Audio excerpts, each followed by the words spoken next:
Terima kasih Anda masih bersama kami dalam Sapa Indonesia Pagi. Saudara, saya Disti Larasati. Tepat 1 pekan, diplomat muda Kementerian Luar Negeri Arya Daru Pangayunan ditemukan tewas di kosannya di kawasan Menteng, Jakarta Pusat. Namun hingga kini polisi belum juga menyimpulkan penyebab kematian korban ke depan publik. Dugaan pun kemudian bermunculan, termasuk keterlibatannya sebagai saksi dalam persidangan kasus perdagangan orang atau TPPO. Kami akan membahasnya soal ini bersama dengan sejumlah narasumber yang sudah hadir melalui sambungan daring. Sudah ada Kabar Reskrim Polri 2009 hingga 2011, Komjen Purnawirawan Ito Sumardi, kemudian ada ahli psikologi forensik Ibu Reni Kusumo Wardani, kemudian ada Guru Besar Hukum Internasional Universitas Indonesia, Profesor Hikmahanto Juwana. Selamat pagi Bapak-Bapak dan juga selamat pagi Ibu Reni dengan Adisti di studio. Selamat pagi Mbak Adisti. Pagi. Ya, kita membahas soal bagaimana bisa mengungkap misteri tewasnya diplomat muda Kementerian Luar Negeri Arya Daru yang dari pekan kemarin ini sudah banyak sekali spekulasi liar yang bermunculan begitu ya, spekulasi mulai dari apakah ini pembunuhan, apakah ini bunuh diri, apakah ini begini, kasihan juga keluarga korban gitu ya ketika melihat spekulasi yang begitu liar di media sosial yang menjadi perbincangan. Tapi yang kemudian harus dipastikan dulu, Pak Ito Sumardi, saya akan bertanya dulu Pak Ito ya selaku Kabar Reskrim Polri 2009 hingga 2011. Ini kan katanya pekan ini akan diungkap, dirilis soal penyebab kematian korban begitu ya. Kita tahu CCTV sudah mengarah semuanya ke kamar korban, kemudian ada beberapa penjaga kos yang kemudian bolak-balik sampai kemudian keesokan harinya tidak ada pintu yang kemudian dirusak dan segala macam. Apa sebenarnya yang menjadi kesulitan utama penyidik untuk bisa mengetahui penyebab kematian dari Arya Daru ini sebenarnya, Pak Ito? Ya baik Mbak, sebelumnya almarhum ini kebetulan adalah pernah menjadi lokal staf di Kedutaan Besar Myanmar. Saya di sana kebetulan 5 tahun ya menjadi duta besar, jadi sangat tahu pribadi yang bersangkutan. Kemudian dengan tidak mencampuri proses penyidikan oleh Polda Metro, saya kira ada beberapa hal yang menjadi kunci di sini yang perlu didalami dan mungkin sudah dilaksanakan oleh teman-teman. Yang pertama adalah hasil otopsi ya, karena hasil otopsi ini menentukan penyebab matinya korban ataupun waktu korban itu meninggal, perkiraan. Kemudian dari analisa CCTV, saya melihat beberapa kali ada beberapa kejanggalan menurut saya ya. Yang pertama adalah saat almarhum Arya masuk kamar setelah membuang sampah, posisi CCTV dalam keadaan blind spot, sehingga kita tidak bisa melihat apakah ada orang sudah masuk atau tidak ya. Kemudian yang kedua adalah setelah almarhum di dalam posisi CCTV baru yang bisa melihat lorong sepenuhnya, pada saat itu kan penjaga kos mengatakan dihubungi oleh istrinya. Kejanggalan dari saya kenapa dia nggak ketuk pintunya gitu, karena istrinya kan ingin untuk menanyakan ya kenapa tidak dijawab ya. Kemudian yang kedua pada saat bersama dengan pemilik kos itu masuk ingin membuka pintu dengan secara paksa, itu apakah dia menggunakan mengetuk dulu pintu atau menggedor pintu ya sehingga meyakinkan bahwa di dalam itu tidak ada jawaban. Nah, ini kan langsung membuka jendela. Kalau pengalaman saya, mohon maaf mungkin ya ini spekulasi saya berdasarkan pengalaman. Saya juga pernah mengalami satu kasus serupa di hotel ya. Di mana kunci di dalam dan korban di dalam tidak ada siapa-siapa. Karena kalau sistem kunci yang elektronik itu sangat mudah. Kalau misalnya di dalam posisi ditutup ya, di dalam dikunci kemudian kita tutup, maka akibatnya adalah pintu itu terkunci dari dalam. Kan ini pintunya pakai elektronik ya. Nah sehingga hal-hal ini yang mungkin menurut saya perlu didalami adalah alibi ya. Kemudian latar belakang dari penjaga kos itu siapa ya. Kemudian juga digital forensik yang menyangkut masalah HP ya, HP. Jadi kapan istrinya menelpon, kemudian mengapa yang bersangkutan atau penjaga ini hanya melongok saja tidak mengetuk ya. Kemudian antara istrinya menelpon dengan perkiraan waktu kematian dari korban itu kira-kira jam berapa gitu. Jadi ada hal-hal yang mungkin perlu Didalami. dilakukan pendalaman ya. Demikian, Mbak. Harus ada yang perlu didalami lagi dengan tadi Anda sebutkan salah satunya soal kejanggalan CCTV, soal blind spot juga yang tadi Anda sebutkan, kemudian soal latar belakang juga, termasuk soal mengapa kemudian itu juga menjadi pertanyaan saya ketika seorang istri menghubungi penjaga kos untuk memastikan suami saya ada di dalam kamar atau tidak, kenapa tidak diketuk, itu yang kemudian juga menjadi pertanyaan saya sebenarnya, sesimpel itu sebenarnya Pak Ito. Tapi yang kemudian menarik adalah Anda sempat mengatakan Anda cukup mengenal almarhum Arya Daru karena sempat bertugas sama-sama menangani kasus Myanmar. Nah, ini yang kemudian menjadi latar belakang juga, jadi banyak juga spekulasi-spekulasi yang bermunculan. Termasuk juga perlu, saya juga yakin penyidik juga tengah mendalami soal bagaimana laptop, apakah ada dokumen rahasia yang saat ini dipegang oleh almarhum atau yang bersangkutan begitu.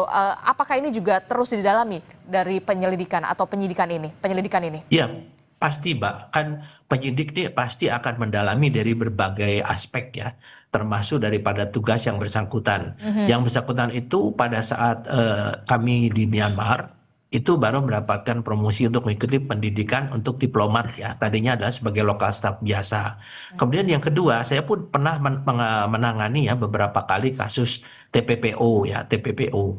Nah, saya kira mungkin kalau terlalu jauh kalau kita mengatakan ada ancaman, tapi ini tidak menutup kemungkinan juga. Oke. Kalau memang kita terlibat langsung misalnya dalam penyelidikan ya bersama-sama dengan kepolisian kan ada untuk TPPO-nya.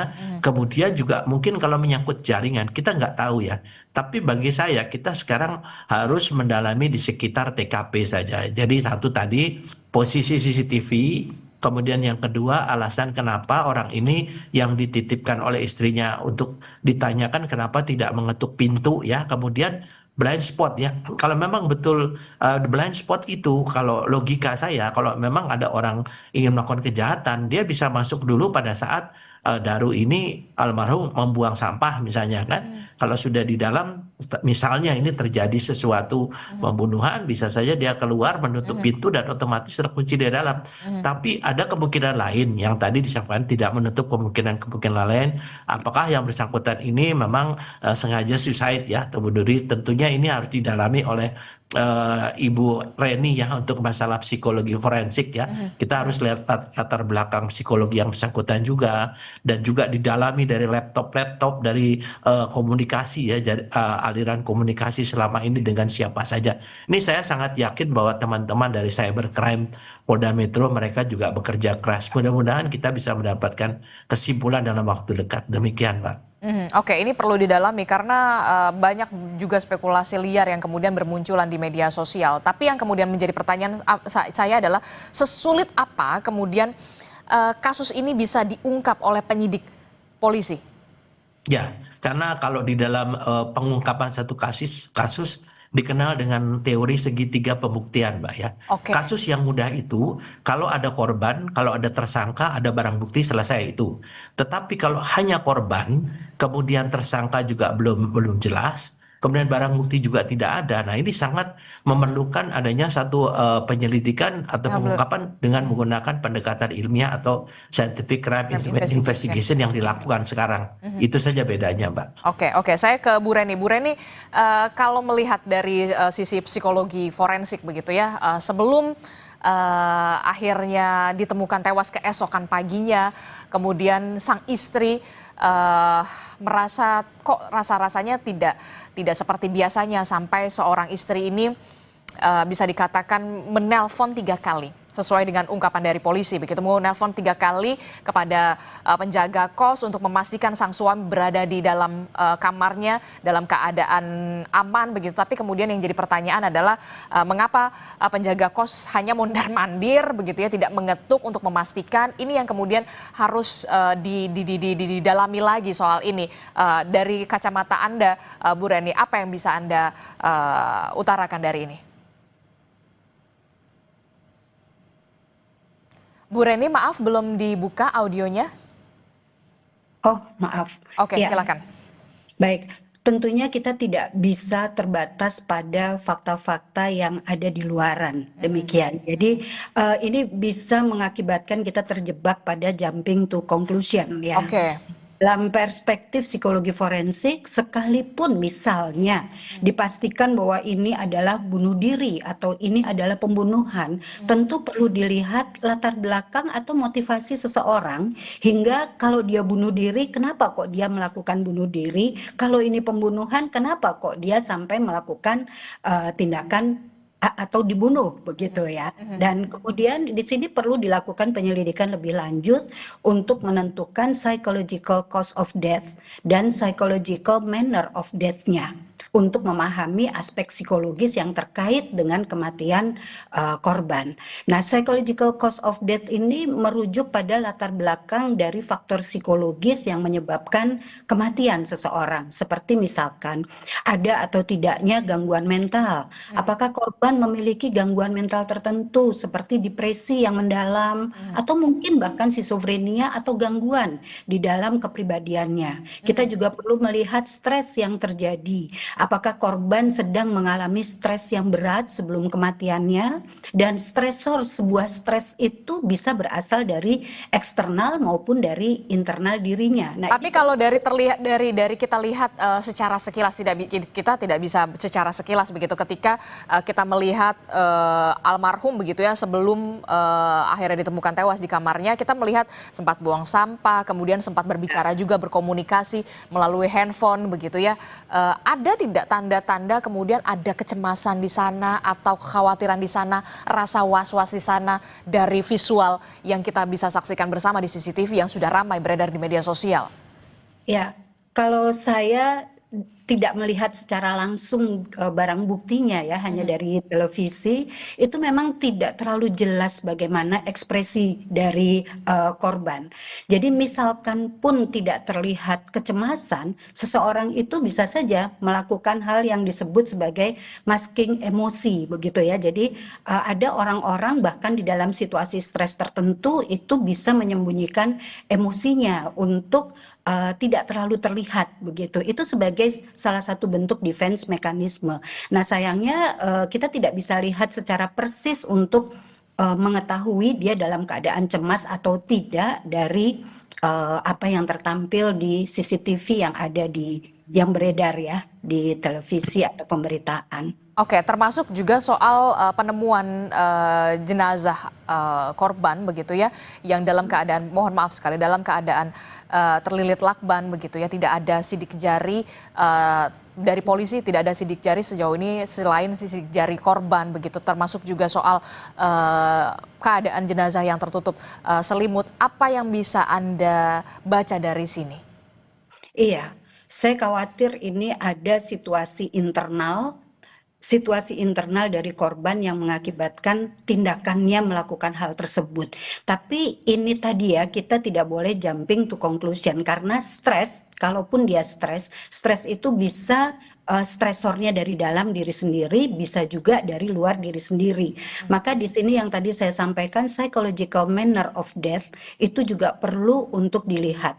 Ada tidak sih motivasi dari yang bersangkutan melalui rekam jejak kehidupannya itu yang menyebabkan situasi depresi, kecemasan, atau keinginan untuk melarikan diri dari masalah, atau mungkin bahkan ada stresor dari pihak-pihak tertentu. Jadi selain motivasi juga kita perlu meneliti manner of death dari intensinya. Apakah memang ada dari rekam jejaknya kematian tersebut itu diinginkannya atau tidak. Dan kemudian juga kita perlu mempelajari emosinya, di mana kita tidak bisa hanya melihat dari salah satu barang bukti ya, tetapi kita perlu membongkar untuk menelusuri rekam jejak kehidupan yang bersangkutan. Bagaimana emosinya sebelum kematian, apakah ada emosi sedih, marah, takut, atau putus asa. Nah, ini tentunya teman-teman yang turun langsung di Dan harus lapangan didalami pemeriksaan juga dengan istri korban, kemudian rekan-rekan kerja korban. Ini yang kemudian harus menjadi menjadi puzzle yang kemudian harus dijadikan satu soal penyebab kematian. Termasuk juga tadi Anda menyebutkan soal stres begitu. Apakah kemudian ada hal yang kemudian memberatkan dalam pekerjaan, termasuk soal tekanan atau justru kemudian isu yang beredar di luar adalah soal bagaimana manner atau perilaku dari korban begitu yang kemudian juga jadi spekulasi liar. Ini yang harus benar-benar dipastikan oleh penyidik. Jangan sampai kemudian kasihan juga keluarga korban. Betul, betul, betul Mbak Adisti. Jadi dari riwayat kehidupannya itu kita akan melihat bagaimana gambaran kepribadiannya, pola tipikal responnya terhadap stres, apakah ada stresor terkini, hubungan interpersonalnya, hingga rencana-rencana kehidupannya dan masih banyak lagi telusur kehidupan yang perlu diperjelas. Sehingga nanti psikolog dapat menjelaskan melalui analisis perilaku apakah rating letality-nya ini bunuh diri atau dibunuh. Kalau melihat dengan secara kita lihat dengan ditemukannya si Arya Daru begitu ya, korban ini Arya Daru almarhum terlilit lakban, tidak ada sidik jari dan segala macam, dibalut dengan selimut. Kemungkinannya bunuh diri atau dibunuh? Itu tadi Mbak, kita perlu data yang lebih banyak. Perlu ada data. Ya betul, tidak cukup hanya dari sedikit fakta seperti itu untuk membuat satu simpulan. Ini yang tadi saya sebutkan bahwa kita tidak boleh terlalu terburu-buru berspekulasi, jumping to conclusion ya, lompat pada simpulan hanya dari fakta-fakta yang sedikit. Oke, saya ke Prof. Hikmahanto. Prof, ini kalau kita lihat ya, korban Arya Daru merupakan diplomat muda Kementerian Luar Negeri dan tadi juga Pak Ito mengatakan sempat juga bertugas bareng begitu ya di Myanmar soal TPPO begitu ya, menangani soal TPPO. Nah, seorang diplomat Kementerian Luar Negeri begitu, diplomat muda, apa yang kemudian menjadi tantangan tersendiri untuk kemudian bisa mengungkap suatu kasus begitu ya, seorang diplomat, termasuk juga apakah juga tengah ada dokumen-dokumen rahasia atau seperti apa sebenarnya kalau kita melihat soal dari latar belakang pekerjaan?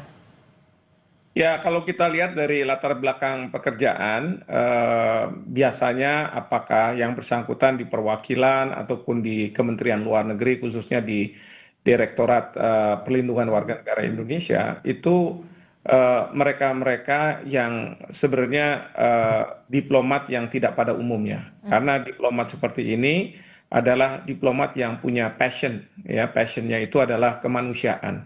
Mereka bertugas melakukan penyelamatan terhadap nyawa. Ya, kita tahu bahwa kalau misalnya ada isu TPPO begitu ya, yang ingin diselamatkan bukan pengungkapan apa yang terjadi terhadap TPPO dan lain sebagainya, tapi bagaimana menyelamatkan manusia-manusia warga negara Indonesia yang menjadi korban dari TPPO ini. Demikian juga yang bersangkutan terakhir melakukan evakuasi terhadap warga negara kita di Iran. Itu sekali lagi ini adalah masalah kemanusiaan. Nah, tentu beliau pasti saya yakin bahwa dari sisi kemanusiaan beliau tahu betapa nyawa itu sangat berarti ya. Jadi seperti inilah memang tugas dari seorang diplomat yang bertugas untuk melakukan perlindungan terhadap warga negara Indonesia. Dan kalau kita lihat bahwa posting beliau yang bersangkutan ini kan akan ke Finlandia ya. Finlandia boleh dikata tidak terlalu banyak masalah perlindungan terhadap warga negara Indonesia. Mungkin dari pimpinannya merasa bahwa dengan beliau bekerja secara all out dalam melindungi warga negara kita, melihat dari sisi kemanusiaan, lalu diberi semacam reward untuk ditempatkan di wilayah yang relatif tidak terlalu banyak memikirkan mengenai masalah keselamatan manusia seperti itu. Oke, rencananya almarhum juga akan ditugaskan ke Finlandia setelah sebelumnya sempat ditugaskan juga soal perlindungan warga negara kita di Iran, termasuk juga di Myanmar. Ini yang kemudian menjadi sorotan tajam begitu ya dari dari berbagai pihak pernah menangani kasus TPPO di Myanmar. Ini kemudian juga ada dikait-kaitkan jadinya, Prof. Hikmahanto. Nah, ada tidak tantangan terbesar yang harus dihadapi seorang diplomat ketika kemudian tengah menyelamatkan dalam tanda kutip tadi Anda katakan melindungi warga negara Indonesia kita soal di Myanmar salah satunya, bahkan beliau almarhum menjadi saksi kala itu. Ya, kalau tantangan tentu tantangan di negara di mana warga negara kita menjadi korban ya, tidak di Indonesia tentunya.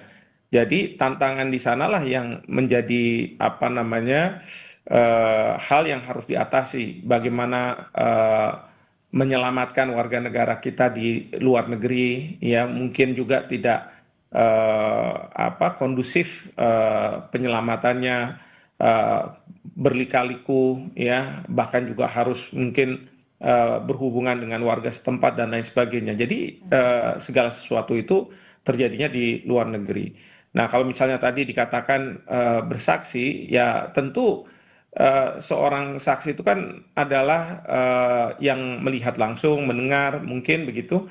Jadi dipanggil untuk memberikan kesaksiannya gitu ya. Saya tidak tahu apakah itu nantinya akan berdampak pada keselamatan yang bersangkutan.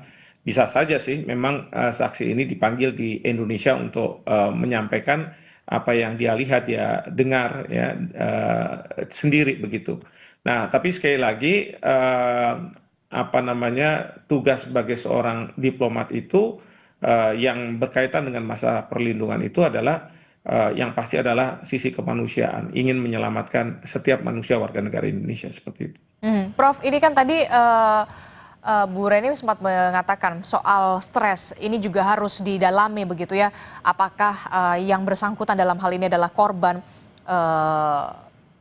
Arya Daru juga sempat mengalami stres atau seperti apa penyebabnya. Nah, ada tidak kemungkinan atau tekanan dari pekerjaan sebagai seorang diplomat ini kemudian sampai harus menyebabkan Arya Daru kemudian mengakhiri nyawanya begitu ya? Walaupun kita tahu ini masih banyak spekulasi, masih ada berbagai macam spekulasi di luar sana.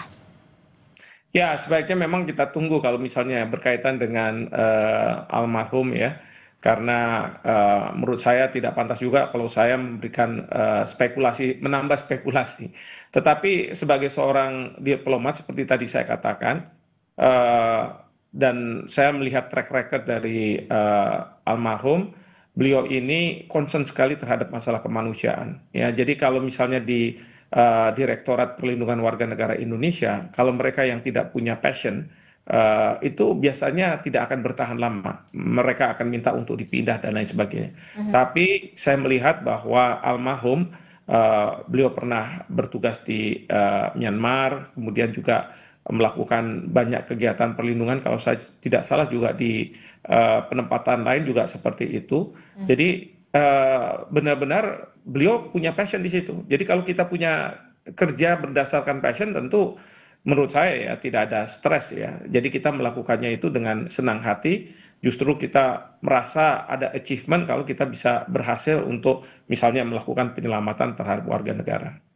Oke, baik. Nanti kita juga akan membahasnya soal bagaimana polisi bisa mengungkap penyebab kematian dari Arya Daru ini, karena kita tahu ini cukup mendapatkan atensi dari publik ya, Pak Ito ya. Kita berharap polisi segera merilis kasus ini di pekan hari ini begitu ya. Tapi kita akan jeda dulu, usai jeda kami akan kembali. Tetaplah bersama kami di Sapa Indonesia Pagi.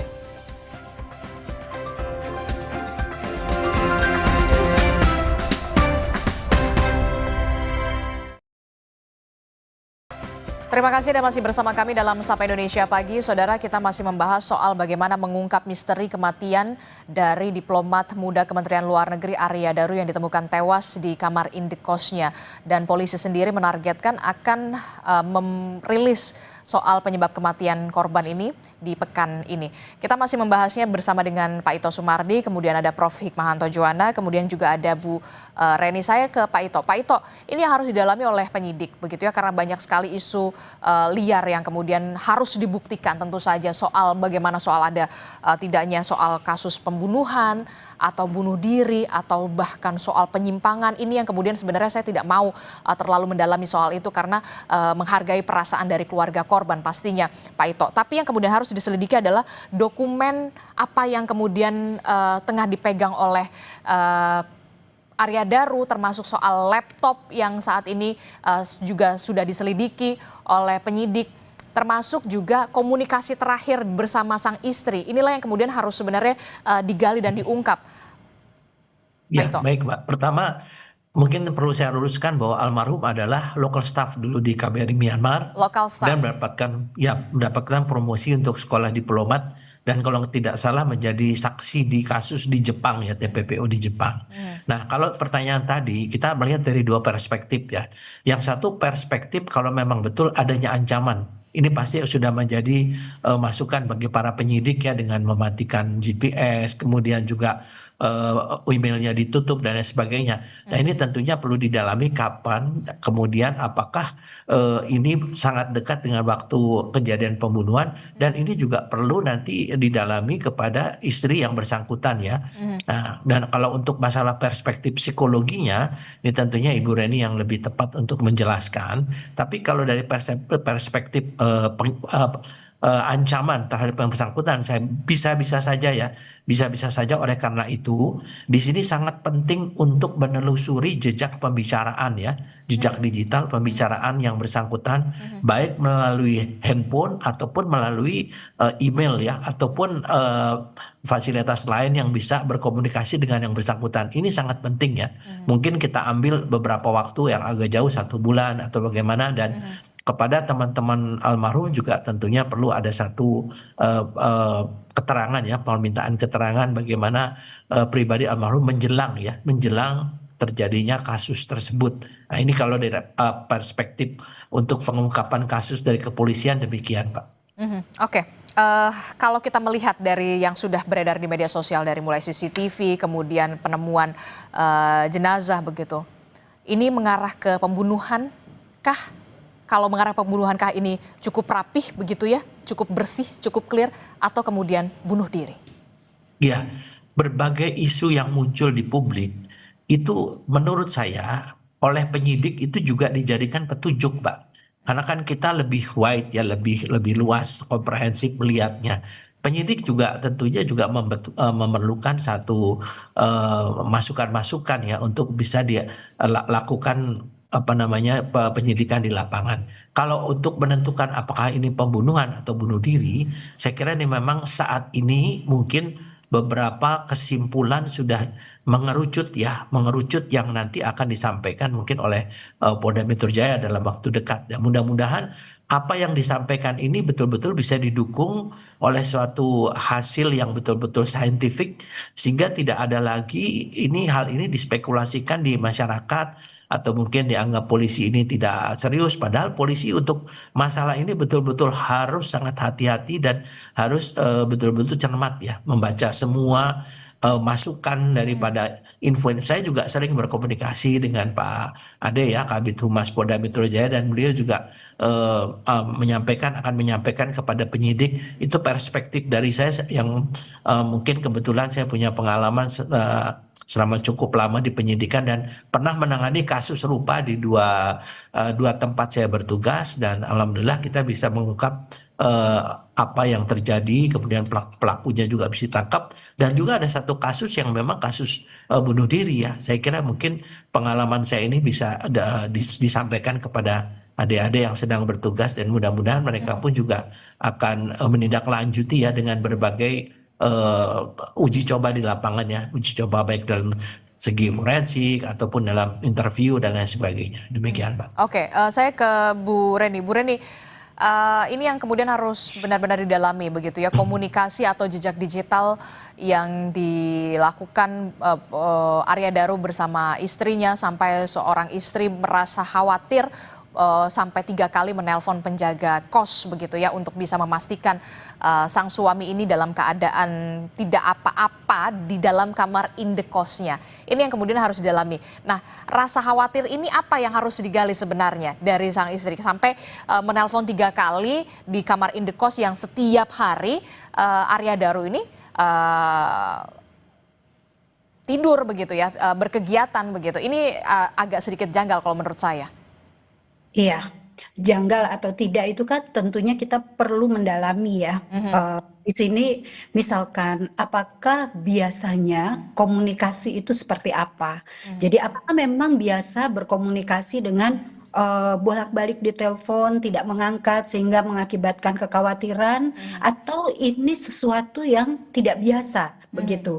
Nah, kalau kita melihat di dalam pembicaraan, ini tampaknya memang ada kekhawatiran dari keluarga, khususnya di sini istrinya ya yang terus-menerus menelpon dan meminta dari penjaga kontrakan itu untuk melihat ke kamar korban ya. Di sini memang terlihat adanya kekhawatiran. Maka di sini perlu didalami. Kenapa kok bisa khawatir? Sebegitunya.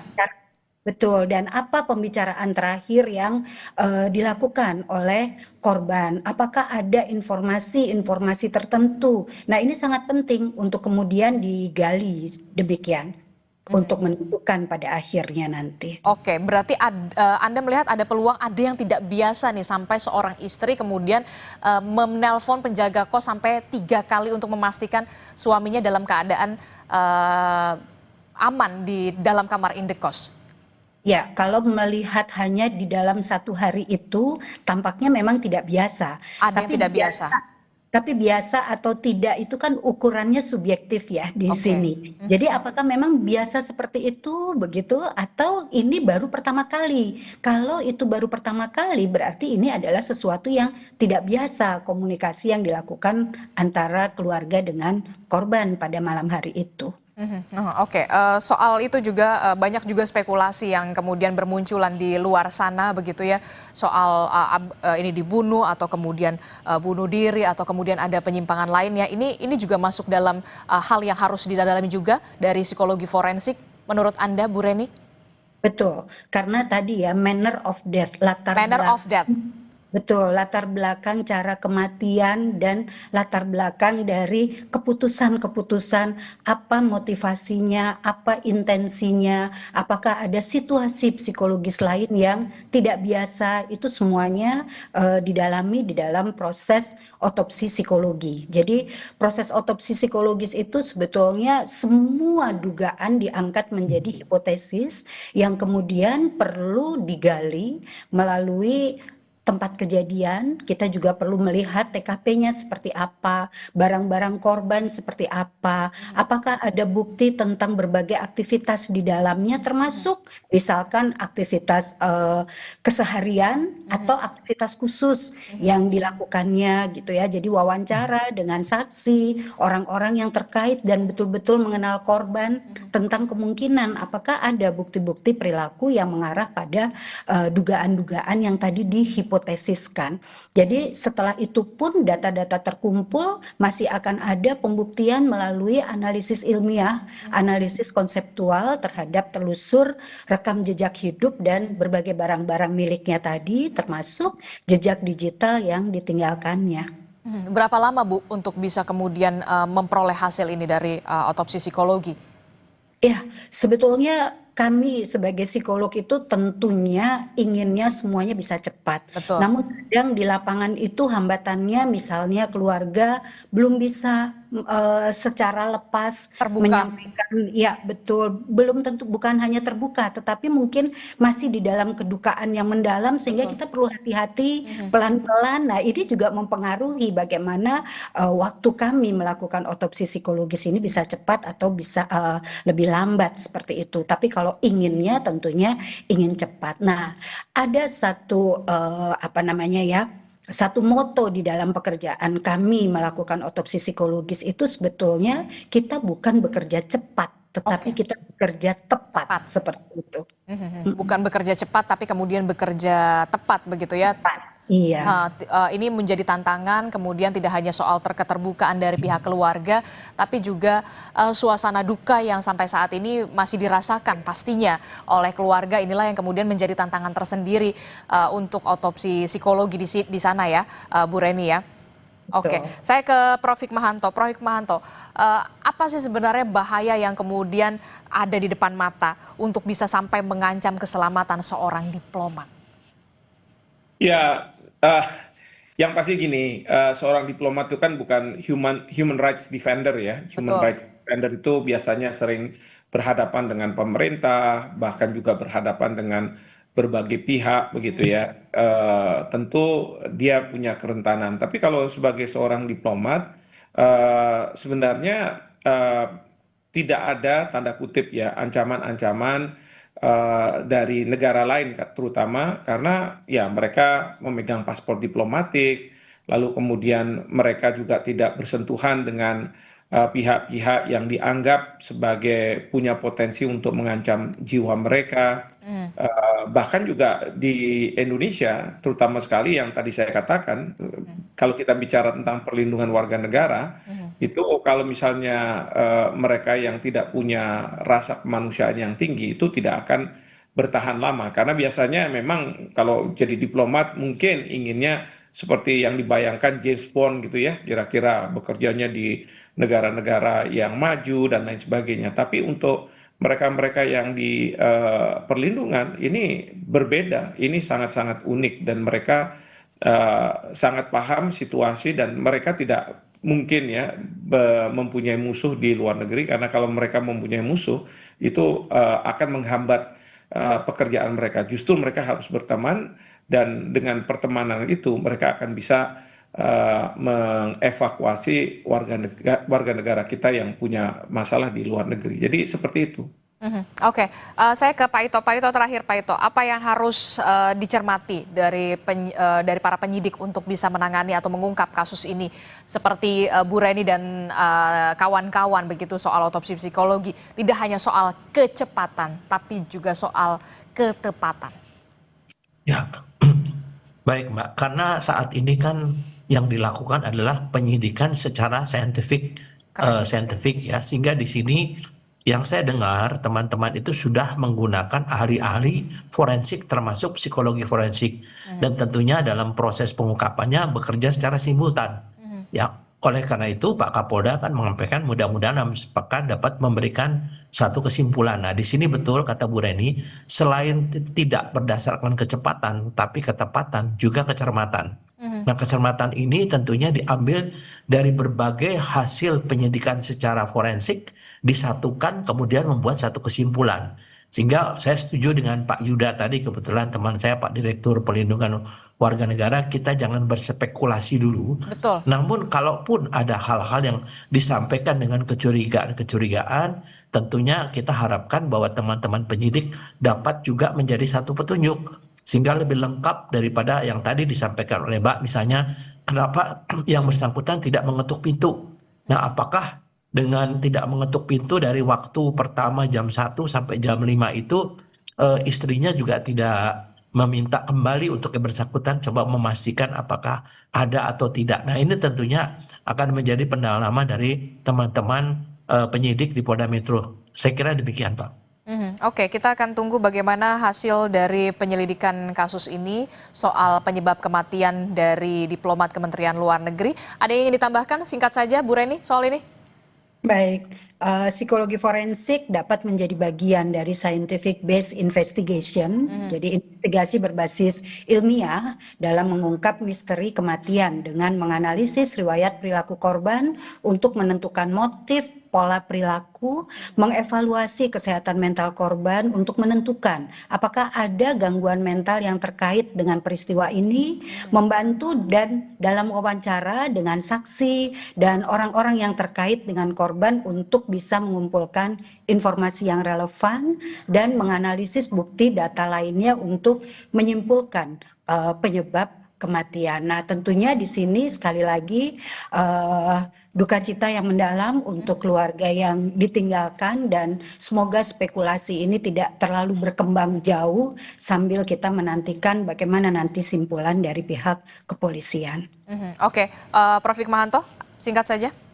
Ya, kita tunggu sajalah. Ya, jadi kita tunggu saja segala sesuatu harus pihak yang memiliki kewenangan dan pihak yang memiliki kewenangan yang bisa berada di tengah-tengah lapangan. Kalau kita-kita ini publik tidak mungkin. Dan saya sebagai orang hukum biasanya mengatakan kalau kita patokan pada satu fakta kurang cukup. Jadi semua fakta harus dikumpulkan dan berbagai bukti harus ada, dan inilah yang merupakan kewenangan dari pihak kepolisian. Saya rasa kita itu saja. Oke, kita tunggu bagaimana polisi ini bisa mengungkap dari misteri tewasnya diplomat muda Kementerian Luar Negeri untuk juga bisa memberikan kepastian penyebab kematian ini juga terhadap publik, tidak hanya terhadap publik tapi kepada keluarga korban yang saat ini kita tahu masih sangat berduka. Terima kasih Pak Ito telah bergabung bersama kami, Bu Reni terima kasih, Prof. Hikmahanto Juwana juga terima kasih.